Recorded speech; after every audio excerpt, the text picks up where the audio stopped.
Hi అండి. Welcome to mini vlog. మేమైతే ఇప్పుడు అట్లాంటా ఎయిర్‌పోర్ట్‌కి వచ్చాము. మా కార్‌ని పార్క్ చేస్తున్నాము. ఇక్కడ పెయిడ్ పార్కింగ్ అనమాట. సో, మనం పెట్టిన హవర్స్‌ని బట్టి వీళ్ళు అమౌంట్ వేస్తారు. కార్ పార్క్ చేసేసాము. ఇక్కడ నుంచి ఎయిర్‌పోర్ట్‌కి వెళ్ళాలి అంటే కొంచెం దూరం అనమాట. సో, మనకి బస్‌ని ప్రొవైడ్ చేస్తారు. అది పూర్తిగా ఉచితమే. ఈ బస్ భలే ఉందండి. నాకైతే హైదరాబాద్‌లో మెట్రో ఎక్కినట్టుగా అనిపించింది. బస్‌లో మెల్లగా అట్లాంటా ఎయిర్‌పోర్ట్‌కి వచ్చేసాము. ఇక్కడ నుంచి మేము క్లీవ్‌లాండ్‌కి వెళ్ళాలి. సో, ఫ్లైట్ ఎక్కడానికి వచ్చాము. ఈ అట్లాంటా ఎయిర్‌పోర్ట్ చాలా పెద్దదండి. అందరం వస్తుంది ఫస్ట్ టైమే అనమాట. సో, అంతా వెతుక్కొని వెళ్ళాలి అని మేము 1 అవర్ ముందే వచ్చాము. సో, మేము వెళ్ళాల్సిందైతే గేట్ సికి అనమాట.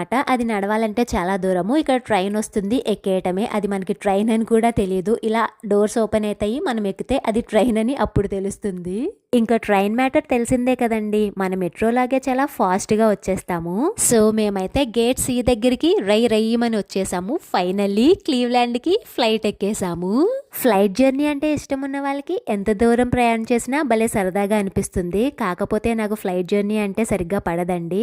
ఇంకా ఫ్లైట్లో అంతా క్లీవ్లాండ్ ఎప్పుడు వచ్చేస్తుందా అని కళ్ళు మూసుకొని కూర్చున్నాను. ఇలాంటి మరికొన్ని వీడియోల కోసం మన ఛానల్ని సబ్స్క్రైబ్ చేసుకోవచ్చు కదండి. ఫైనలీ క్లీవ్లాండ్కి వచ్చేసాం. జై హింద్.